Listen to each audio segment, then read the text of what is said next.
Adolf Eichmann, the notorious Nazi who escaped justice for 15 years before his trial brought global understanding to the term Holocaust. Under oath, Eichmann insisted he was a middle manager with no blood on his hands. Dass ich nie einen Menschen getötet habe, dass ich nie einen Menschen erschlagen habe, dass ich nie einen Menschen geschlagen habe. Is this the truth, or were his words all lies? Most people from my generation don't understand how over 70 years ago, a small group of Nazis could start a war that killed 60 million people. I want to find out, and to help me, I'm going to use playing cards. Today, they're used by both the military and law enforcement to help identify their targets. But nobody has ever put together a pack of cards for the most notorious group of killers in history. Working with experts, I want to know where each of these Nazis rank in the hierarchy of evil. My name is James Ellis. This is Hitler's Most Wanted. It is interesting weighing up the different sides of this. I find this is an extremely tough one because he played such an integral role to the Nazi genocide, but at the same time, because he was a cog in that machine, maybe he was replaceable. What I find most interesting about Eichmann is the pedestrian nature to which he went about his work. To him, it was just automated. He went to work, he did his job, he went back home. You have to remember, he wasn't a senior Nazi. That uniform is that of an SS lieutenant colonel. That's not that high. It's middle ranking. When anti-Semitic measures were increased and persecution was ramped up, he was on board. A genocidal regime doesn't just need speech makers, doesn't just need people ranting at the podium, it doesn't just need politicians, it needs organizers, people who make plans and carry them out. Eichmann was one of several senior Nazis to escape punishment after World War II.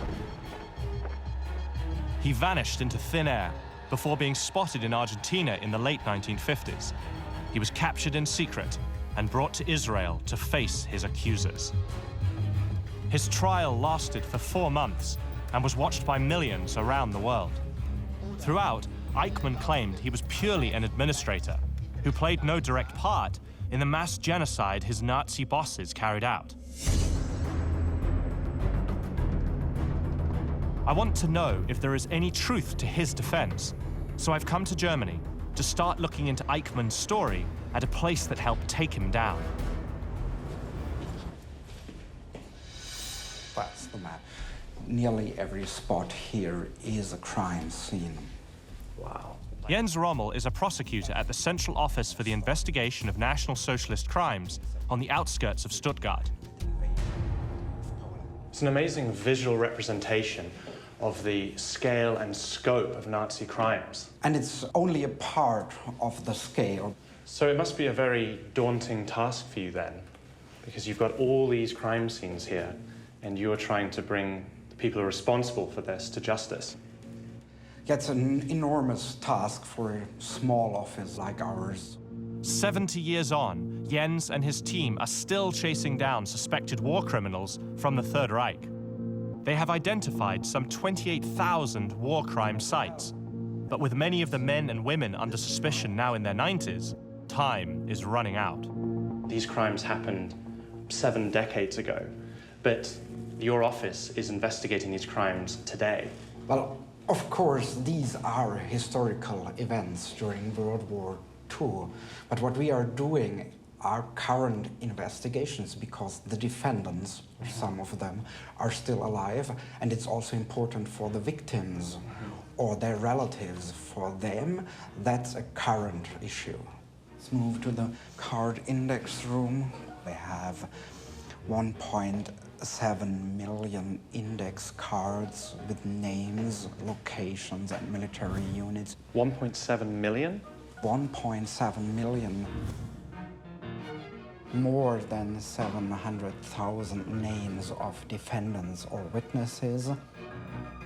From Hitler down to the lowliest thug, the details of their crimes are recorded here. So I'm interested in finding out more about Eichmann. Do you have anything on him here?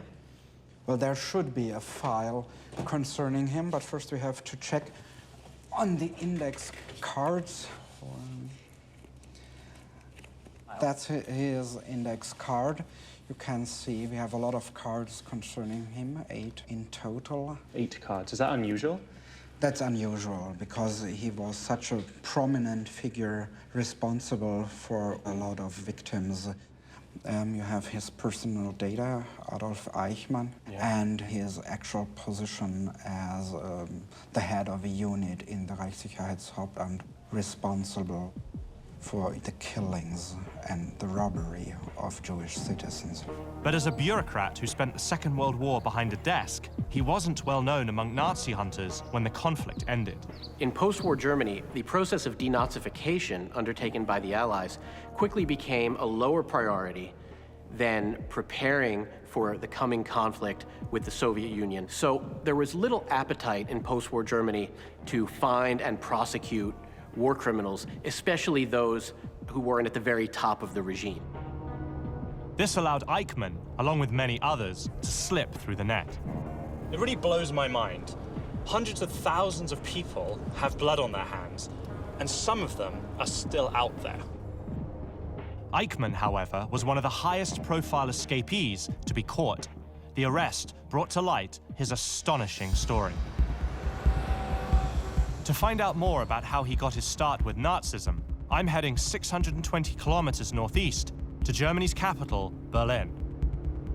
Historian Dr. Stephanie Fischer is taking me to where Eichmann's career under Adolf Hitler would flourish.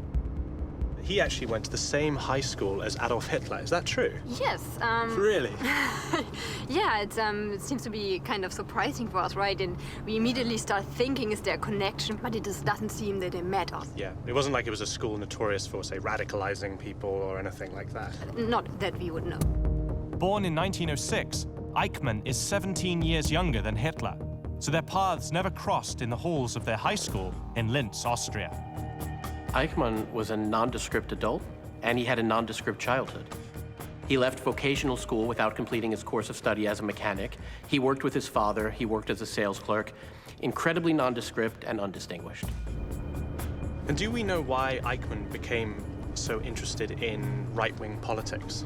I think what he really finds appealing about is this idea of comradeship, of belonging, having a group of male bonding and being together and drinking beer and having common goals about how to change the world.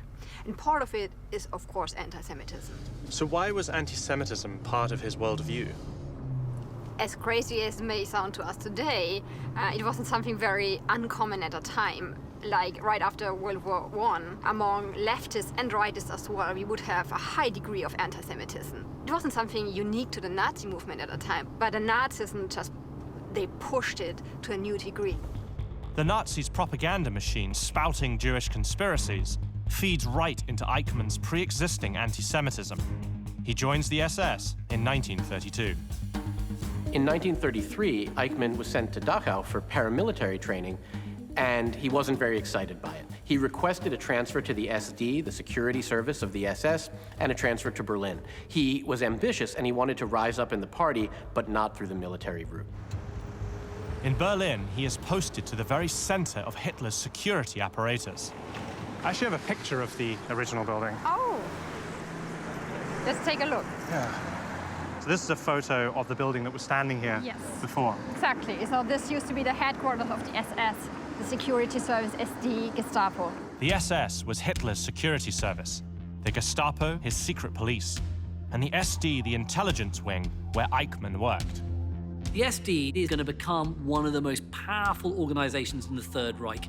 It's there to gather every scrap of intelligence about every enemy. Now, those enemies don't just include foreign powers, they also include the other perceived enemies, such as Jews, communists, members of the church, Freemasons, you name it. Anybody Hitler doesn't like, they are a fair target for the SD.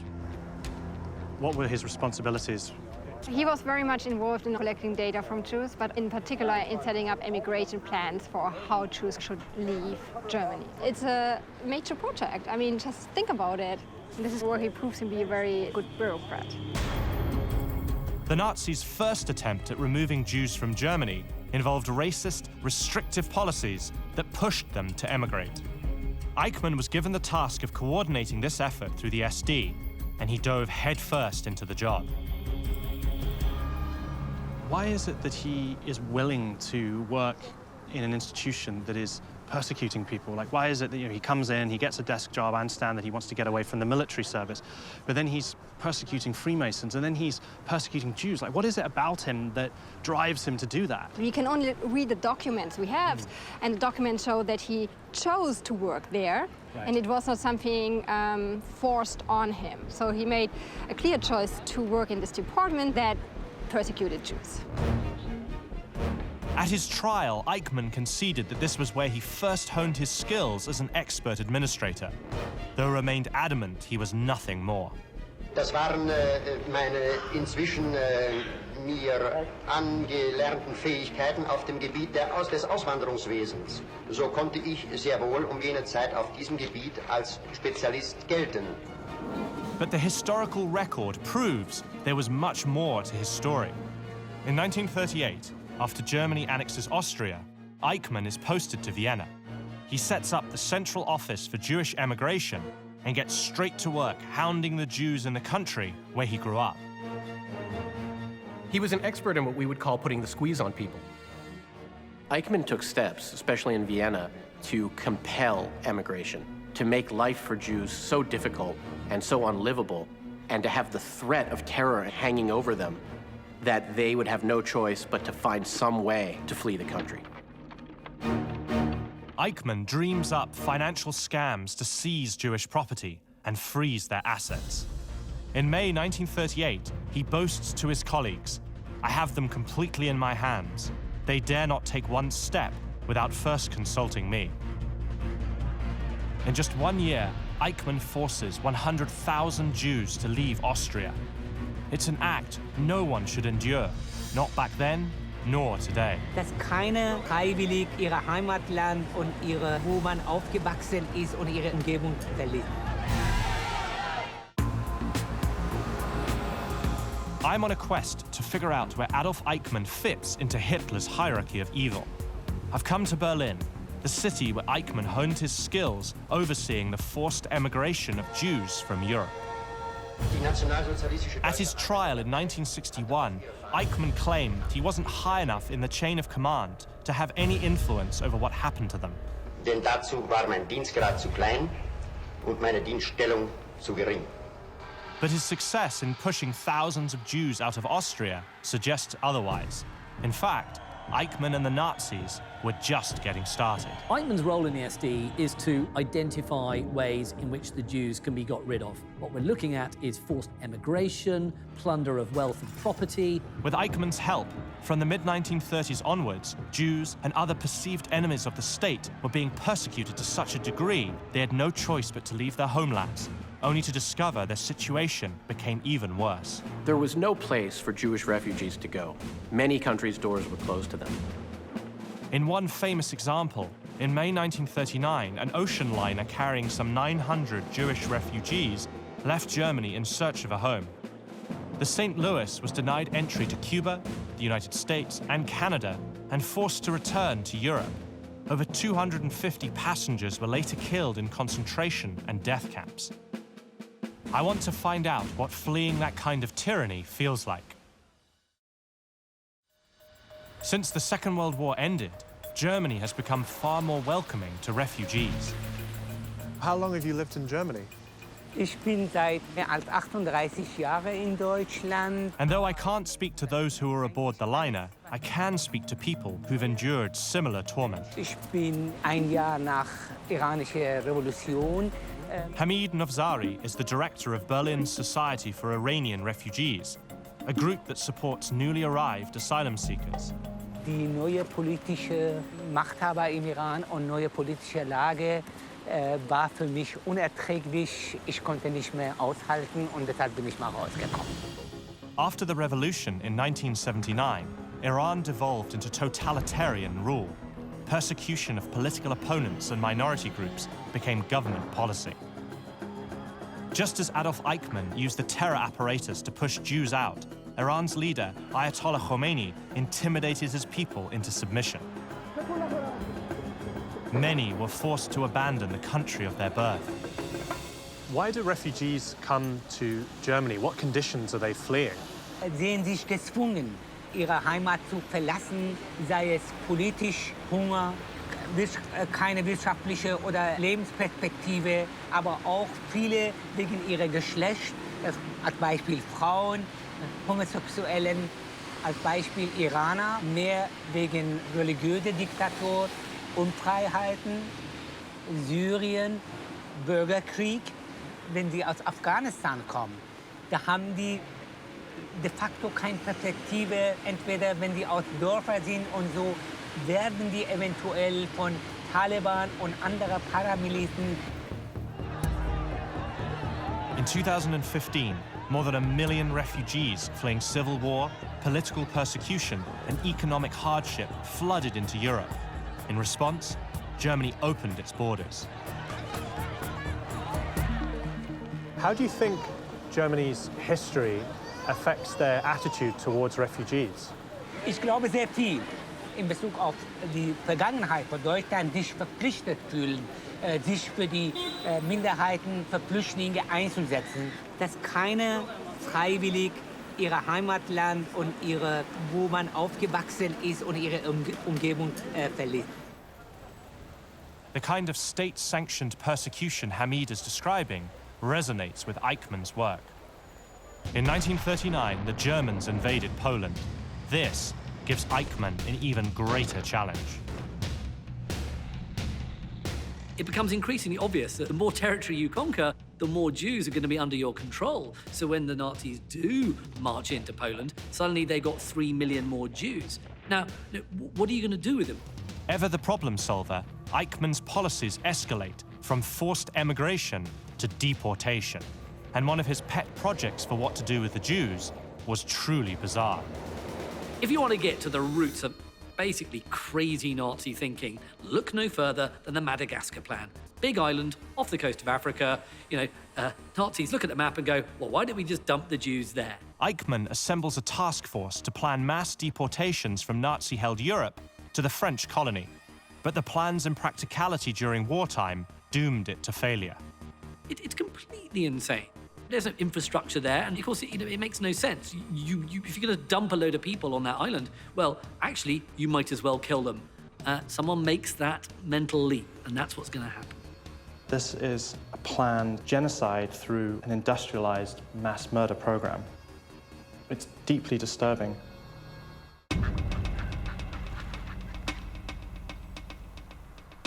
The next leg of my journey into Adolf Eichmann's story brings me to a villa in the leafy Berlin suburb of Wannsee. The setting is beautiful, yet the events that took place here over 75 years ago were anything but. So this really is a stunning property. Many people tell me that they are shocked by the contrast between the beauty of this place and the horrific history which we tell in our exhibition. Today, this former SS guest house is a memorial site for European Jews murdered in the Holocaust. Hans Christian Josch is the director. Now, this property is most notorious for a meeting that took place here in January 1942. Can you tell me what that meeting was for? The basic idea of the conference was to coordinate government offices on what the Nazis euphemistically called the Endlösung der Judenfrage, the final solution of the Jewish question. Undoubtedly, many conferences took place in the Third Reich throughout the war about how genocide was going to be enacted. The one that we know the most of, because the minutes of it were discovered, is the Wannsee Conference. This was a business meeting discussing, sales targets. What it looked like to an outsider. You had a map, you had numbers, and you had where those numbers were going to go. But of course, what all those numbers and maps represented was industrial slaughter. This was where a small group of key Nazis agreed to the coordinated mass extermination of European Jews. Eichmann was among them. At his trial, Eichmann acknowledged he attended the Wannsee Conference, but claimed he played no part in that decision. He even went as far as saying he was opposed to the violence. Ich hatte im Hinblick auf Juden damals nur jene Obliegenheiten zu erfüllen, die mit der Auswanderung zusammenhingen. Und zwar lediglich in fahrplanmäßiger Hinsicht, das heißt transporttechnischer Hinsicht. Aber ich hatte an keine blutige Lösung gedacht und nicht an eine solche gewaltsame Lösung gedacht. Of all the claims he made in court, his fate hinged on this one more than any other. So what was Eichmann's role in the conference? Eichmann was the head of the desk for Jewish affairs in the Reichssicherheitsamt, in the Reich's main security office, and he was therefore in charge of transport. All of the deportations from Nazi-ruled Europe to concentration and death camps in the East were overseen by Adolf Eichmann.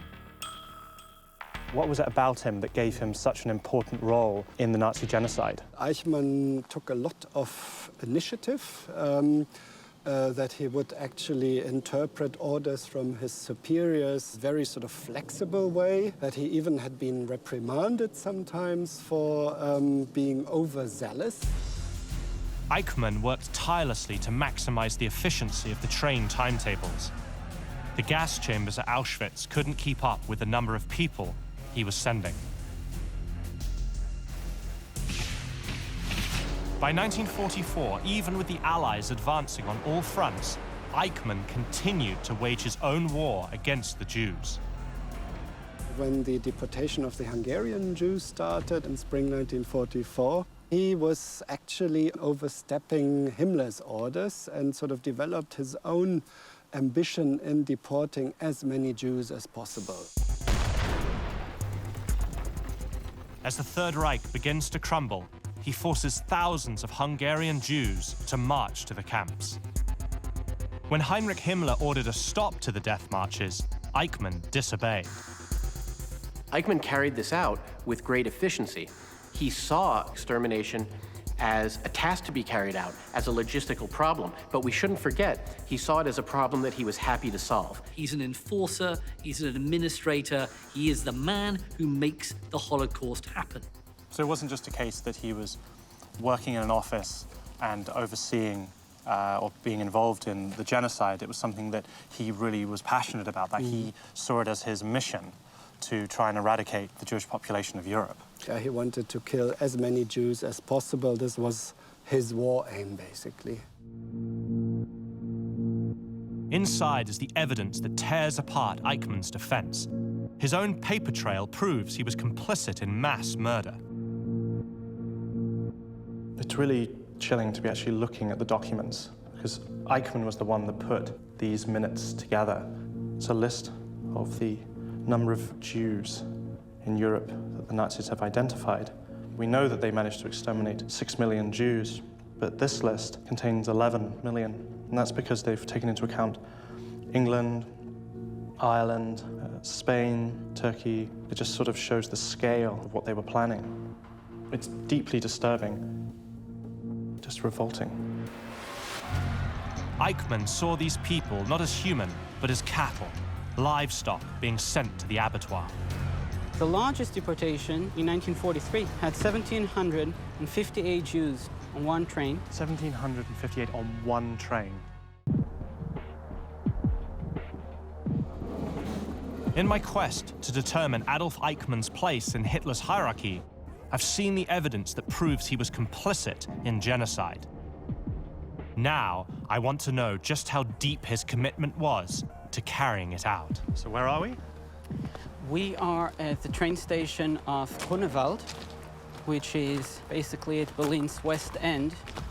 I'm with historian Yoav Sapir at the main departure point for Berlin Jews destined to die in Nazi gas chambers. So the majority of Jews that were deported from Berlin were deported right where we're standing here. Right. Today, Grunewald Station is a Holocaust memorial. But during World War II, it was arguably one of the busiest stations in Europe, at least when it comes to mass murder. So what are these here? These are plaques that commemorate each and every deportation that left Berlin between 41 and 45. The largest deportation in 1943 had 1,758 Jews on one train. 1,758 on one train. For 4 years, Berlin's Jews were rounded up, taken to Grunewald, and crammed into sealed railway cars. They were deprived of food and water and there was no sanitary facility other than a bucket. Many died on the trains themselves before they even reached the extermination camps. What's so chilling to me standing on a platform in Berlin is that you see that we're not dealing with genocide on the battlefield. That obviously had been happening, but we're dealing with genocide that's been planned. It's something that the state has decided to do in the most practical way possible. They outsourced the killing to these murder factories. And then, of course, the question was, how do we facilitate this transportation? How do we get the Jews from Germany, France, Belgium, the Netherlands, and so on? And that's where Eichmann comes in. That's where Eichmann is in charge in facilitating the kidnapping of families from their homes, forcing them onto trains, making sure that everything works well, the timetables, having the manpower, having the resources, having the trains on time to leave Berlin, to leave Paris, to leave Budapest, on the way to Auschwitz, for example. At his trial, Eichmann was confronted by witness after witness. They all testified to his role in deporting Jews to their deaths. Das Eichmann war derjenige, der alle Bestimmungen betrifft den Juden getroffen hat, vorgeschlagen hat und auch sogar durchgeführt hat. פתרון סופי, אז הוא קיבל את התפקיד לבצע את זה. Despite the damning words, Eichmann continued to deny his direct involvement in their suffering. So sind an diesen Sachen eine ganze Menge Personen, wenn ich mal so sagen will. One of the most confusing things about Eichmann was his seeming normality. He comes across, at least, as just sort of your everyday person. That is scary to some extent because it suggests that that normal people might actually be capable of this level of atrocity. Eichmann approaches his role within the final solution with the utmost zeal. I mean, he takes his job really seriously. And that's what makes him such a terrifying figure, because this is a big logistical exercise. His department is quite small, it's just a handful of people. Yet together, under Eichmann's stewardship, they manage to get all these people, these millions of people, sent to their deaths. Now that we're approaching the end of the war, this is the beginning of 1945. And so the numbers are very small. These are the last Jews of Berlin, those who were trying to survive while hiding. 27th of March, 1945. At this point in the war, the Third Reich is all but finished. Every Nazi knows it, including Eichmann, but he was determined to finish the job he started. The last deportation that left Berlin, 18 Jews who almost made it.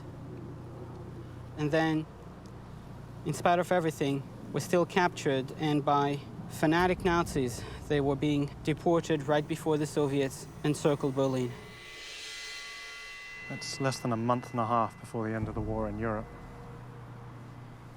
This really hits things home for me because they're losing the war.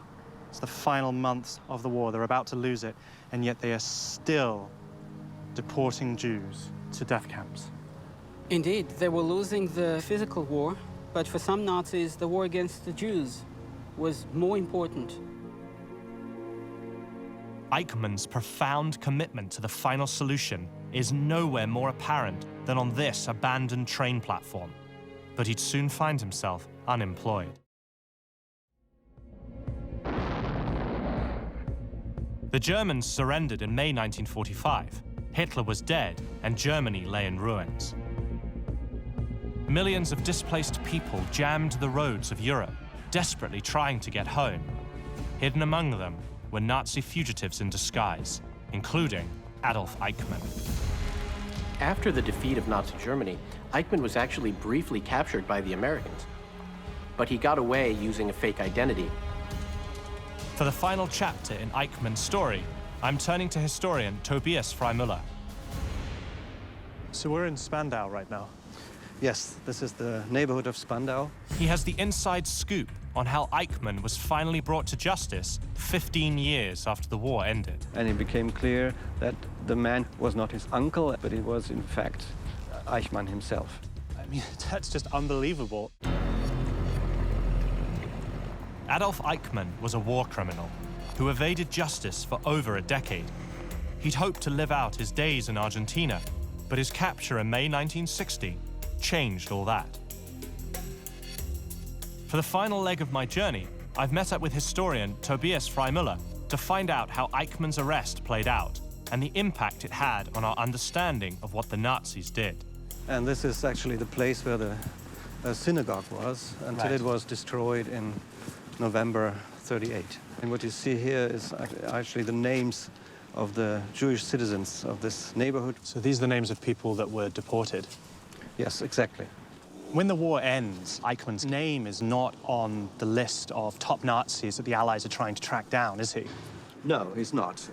The Allies search for the top-ranking Nazis they know. His name is mentioned because it was clear from the very beginning that he was responsible for the deportations, but he was not seen as one of the leading figures who were brought before the court in the main Nuremberg trial.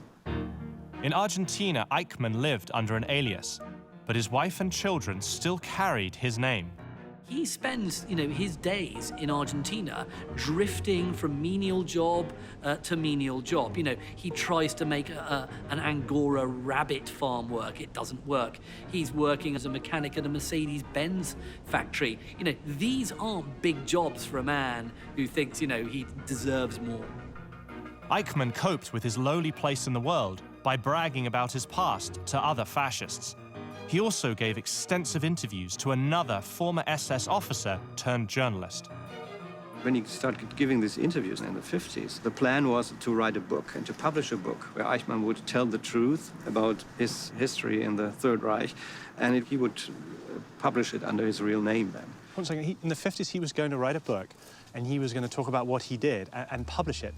I find that extraordinary. But I suppose if you're that fanatical and you genuinely believed what you did was right, I suppose something that sounds as crazy as that now, to him, sounded like the logical thing to do. Absolutely. He wanted to tell the truth from his point of view.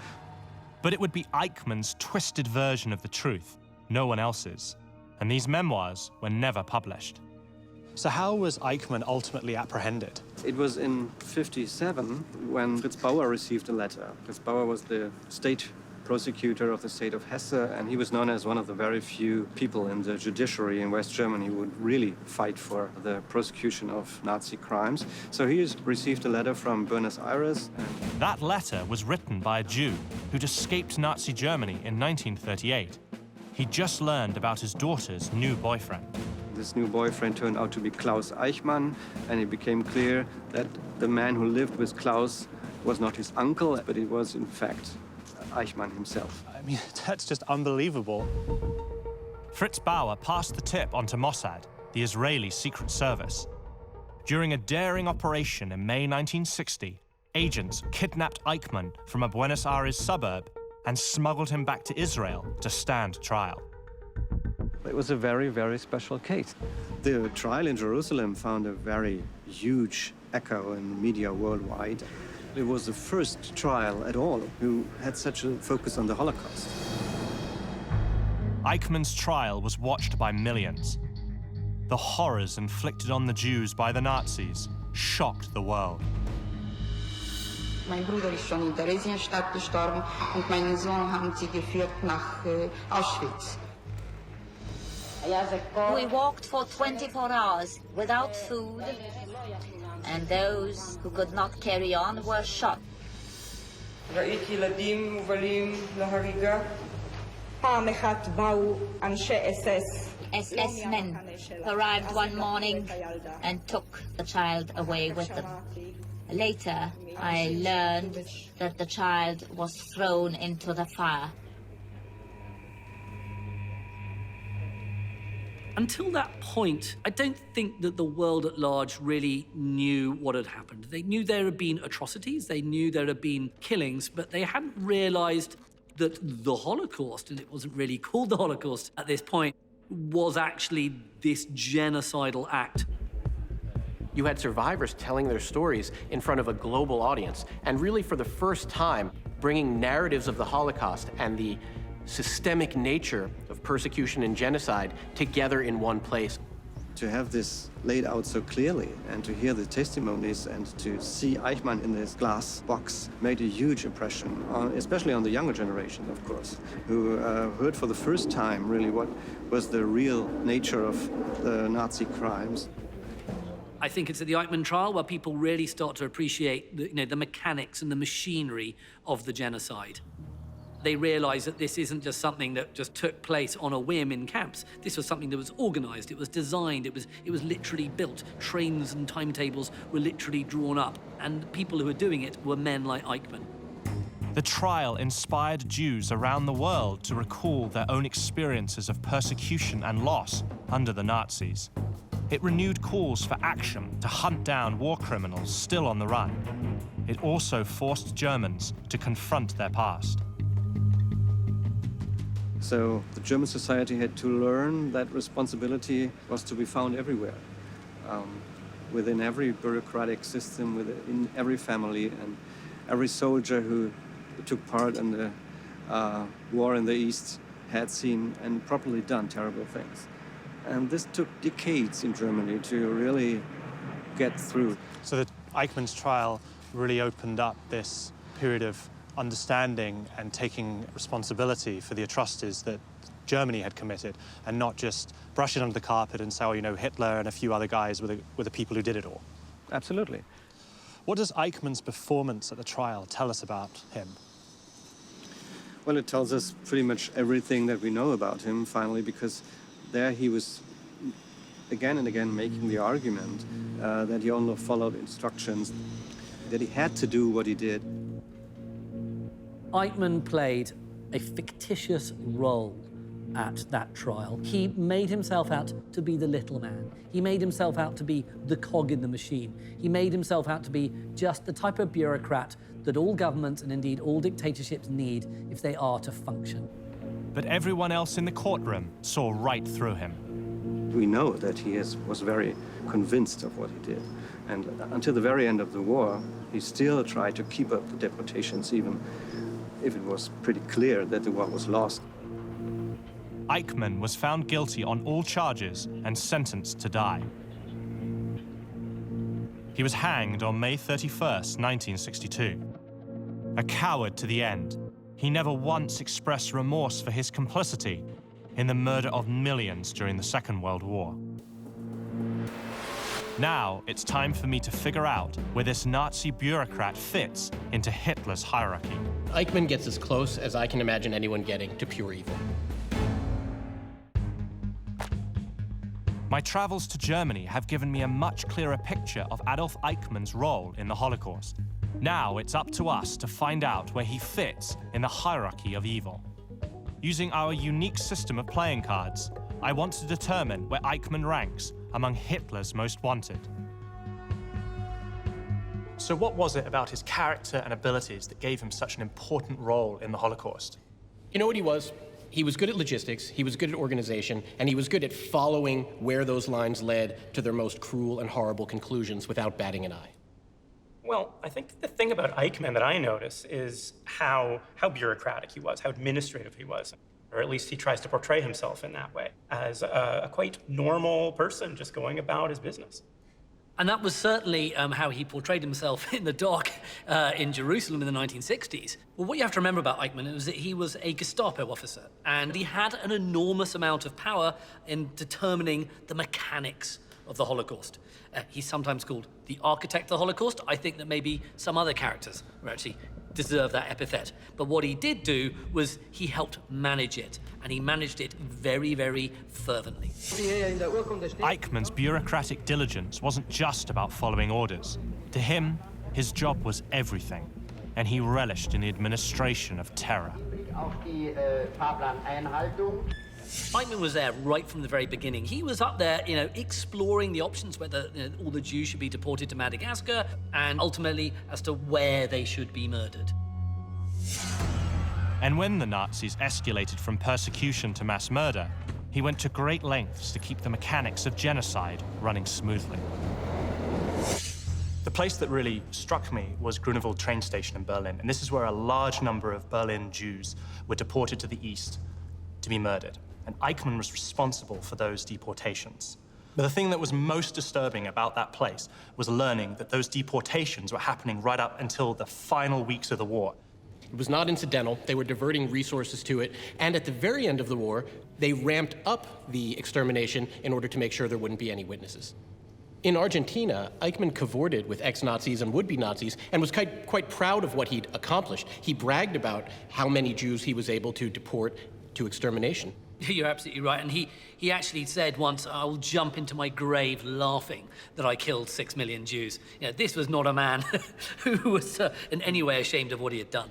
So it's really frightening to grasp the fact that what he was doing he believed was right, and he felt a conviction to the cause. It wasn't so much that he believed what he was doing was wrong and did it anyway, like a psychopath would. He truly believed that his behavior was justified. Now, that doesn't necessarily make his behavior any less evil, but it is, again, scary to think that somebody can undertake immoral behavior and actually feel justified to do so. Eichmann saw no moral quandary in the bureaucracy of genocide and his central role in it. That is what cements his place among Hitler's most hated disciples. So I'd like to come to a conclusion now of where you think he ranks in the Nazi hierarchy of evil. So Guy, we'll start with you. Well, I'm going to put him down in the late teens, which may seem a little bit surprising considering he's this kind of household name amongst Nazis. Why? Yes, his personality is revolting. His anti-Semitism is pure evil. What he did was pure evil. But I think there would have been a lot of people who could have done that job in the Third Reich. So therefore, he doesn't really qualify for something much higher. Anthony? I think we all agree that Eichmann wasn't the faceless cog he portrayed himself as. But Eichmann gets as close as I can imagine anyone getting to pure evil. He didn't do this for fame, for money. He did this because he believed it was the right thing to do. His skill at that means that he has to rank a little higher, so I'm going to rank him at number 10. I agree. I think he's necessary. I think his personality profile is required, and I think that his zeal demonstrates a pure evil. But I do, unfortunately, believe that that evil, that position, is replaceable. I rate him at 12. So obviously the three of you have difference of opinion, but for me, I just can't get over the fact that he was responsible for the deaths of millions. I'm therefore going to agree with Matt's ranking, and he's at number 12. He's the queen of clubs. For his devotion to the logistics of the Holocaust and his unrelenting desire to deport all of Hungary's Jews to their deaths, Adolf Eichmann proves that even a bureaucrat can be responsible for great evil.